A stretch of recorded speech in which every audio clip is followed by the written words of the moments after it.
ورحمة الله وبركاته.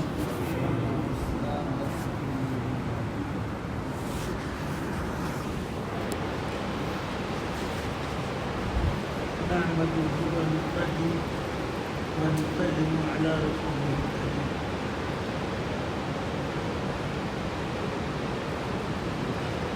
درود شریف پڑھنے مولانا وعلى آله وبارك وسلم. سيدنا محمد رسول الله صلى الله تعالى عليه وسلم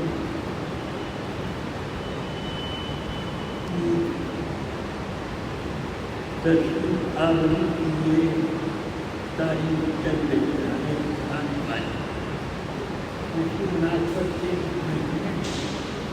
آقا کائنات صلی اللہ علیہ وسلم تشریف آوری کا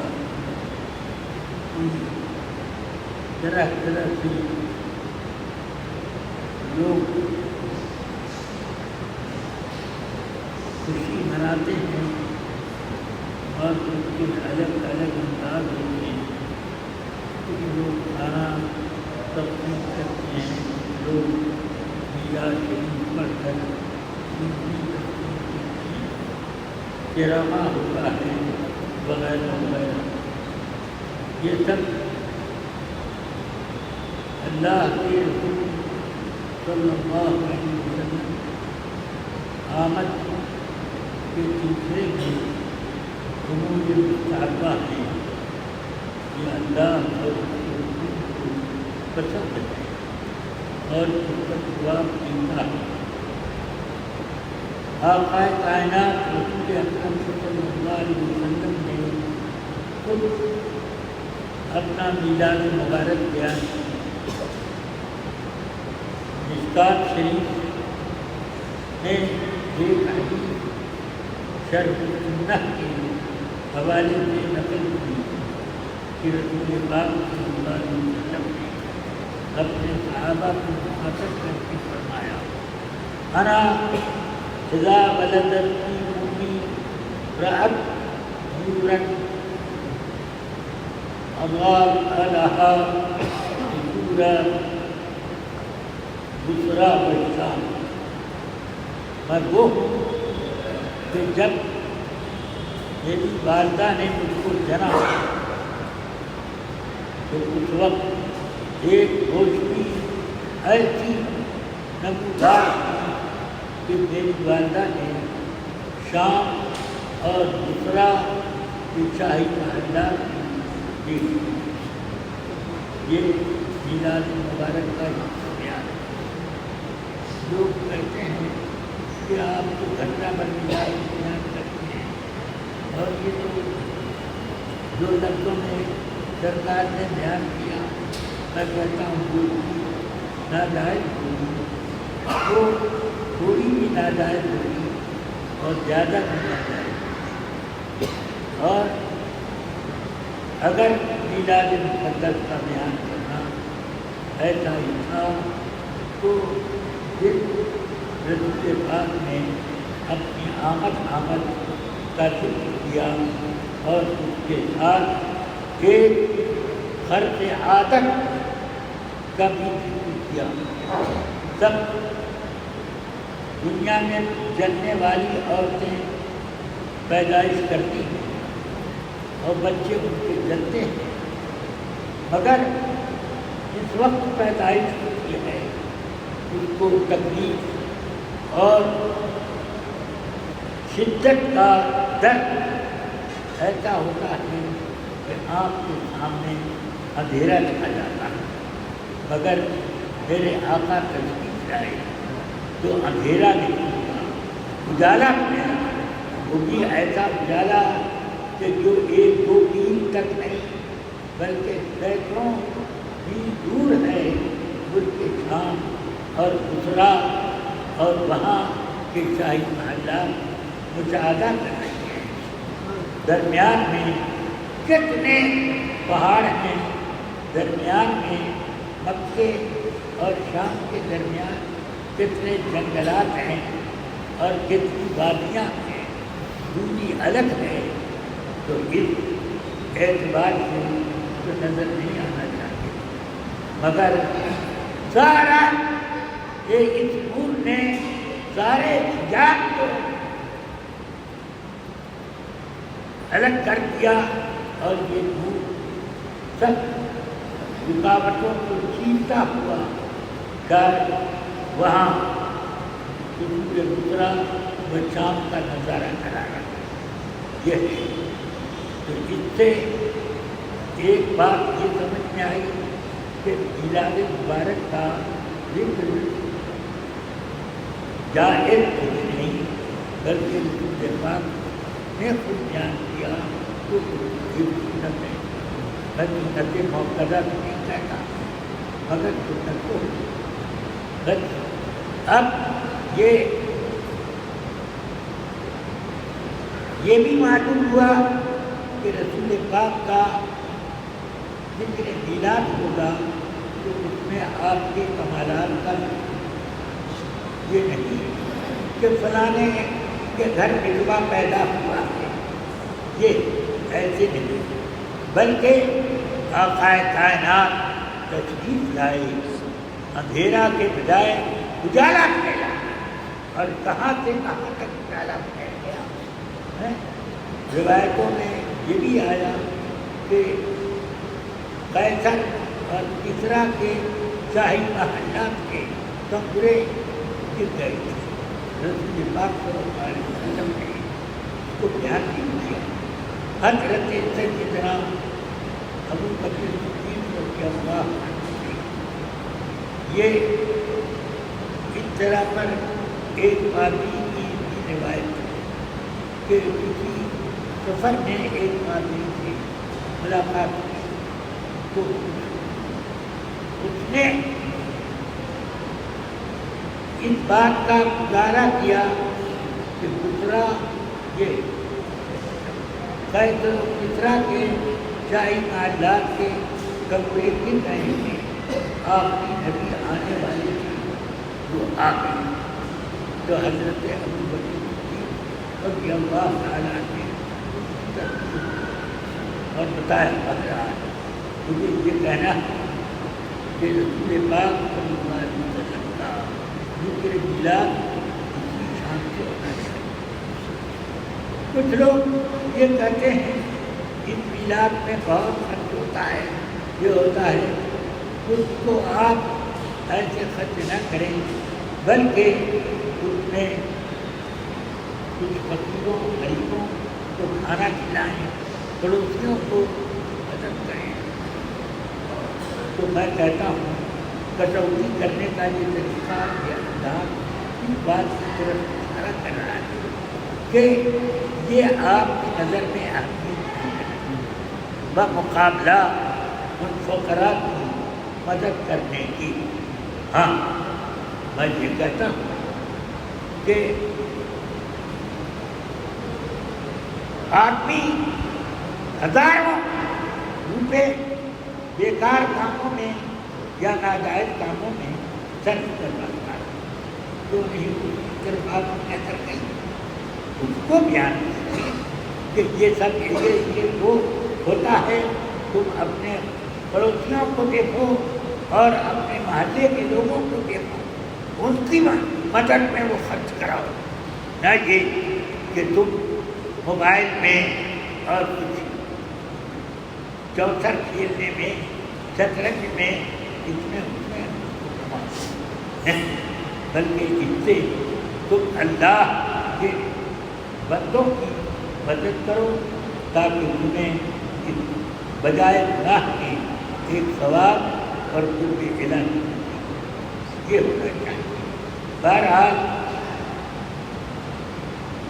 مجھے یہ عرض کرنا ہے کہ برسوں سے یہ طریقہ چلا آ رہا ہے، بلکہ یمن کے بادشاہ نے ایک خواب دیکھا تو اس خواب کو اس وقت کے علماء کرام کی بارگاہ میں پیش کیا کہ اس کی کیا تعبیر۔ انہوں نے فرمایا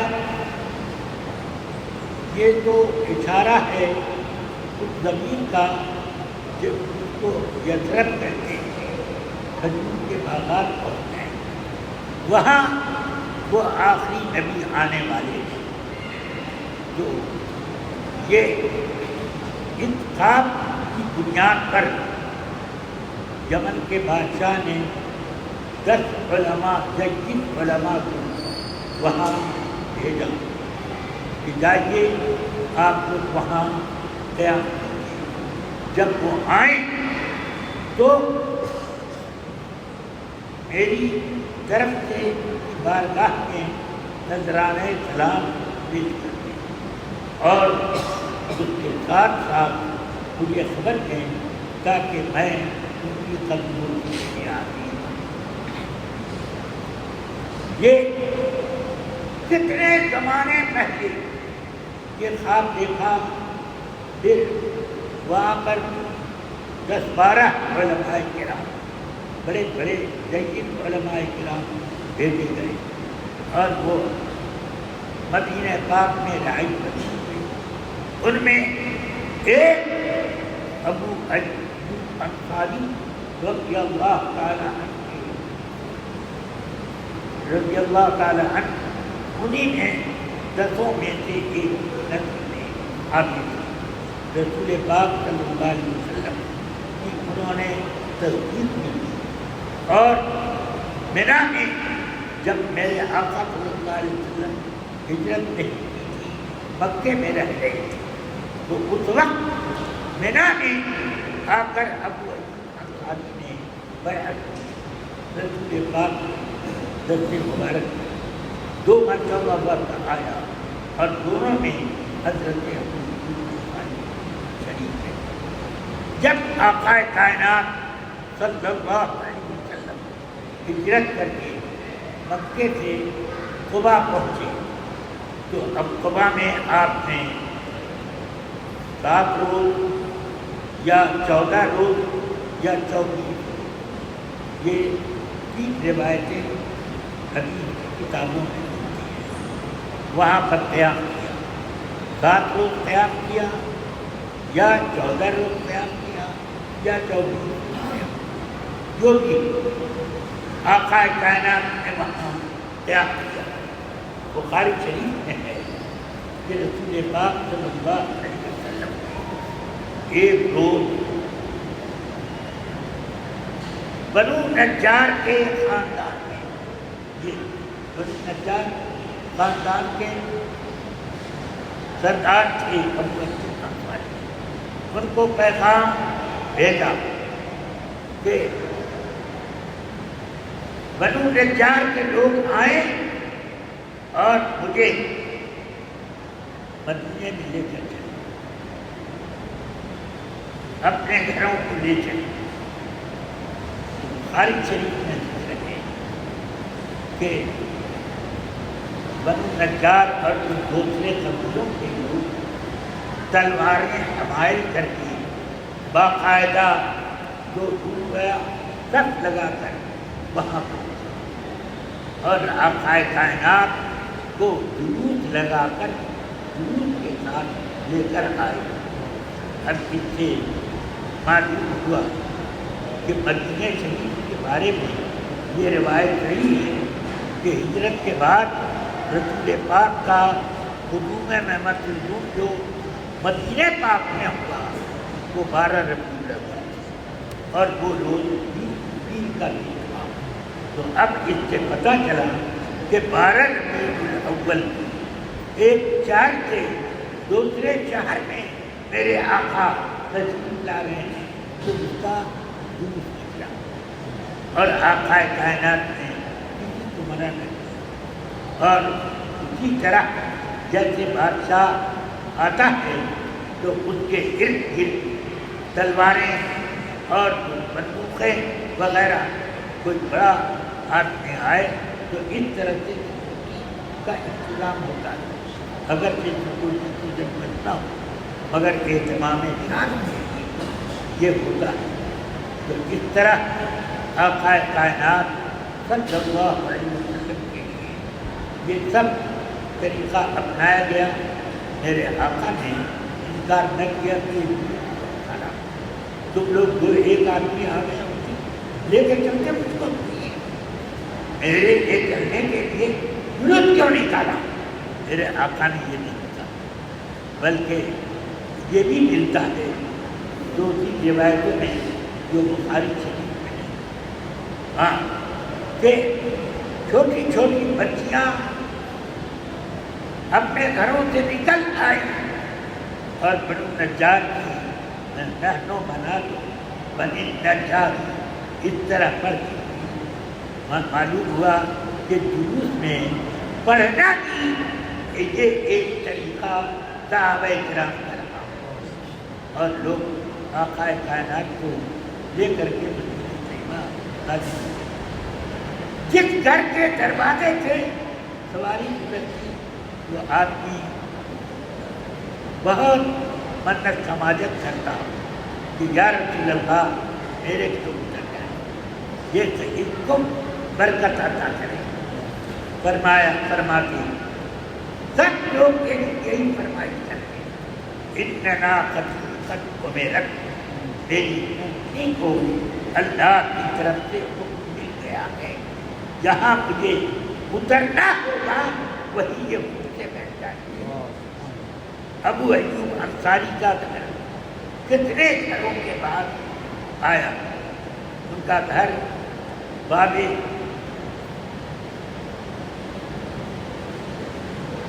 باب بقی جو اس زمانے میں روضہ پاک کے قریب ایک دروازہ ہے وہ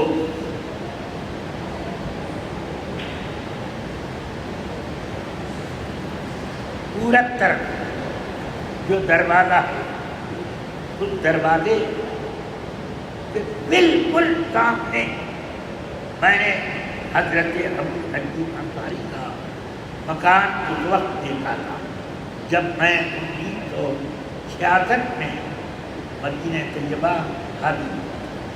تو ان کا مکان ابو الجود انصاری ان کی نسل کے ایک بزرگ تھے. انہیں وہی اس میں رہتے تھے اور بہت سے تبرکات انہوں نے اپنی الماریوں میں رکھے تھے.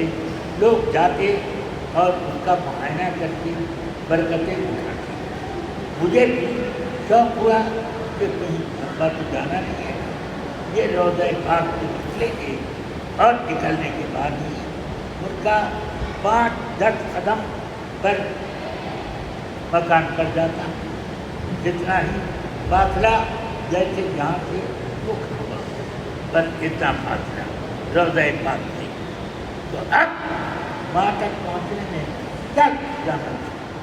انہیں کے دروازے پر اونٹنی بیٹھ گئی اور حضرت ابو ایوب انصاری اس کو بوسہ دیتے تھے اس بات پر کہ ایک اونٹنی نے بڑا اچھا کیا کہ میرے دروازے ہی کو تو نے شرف عطا کیا.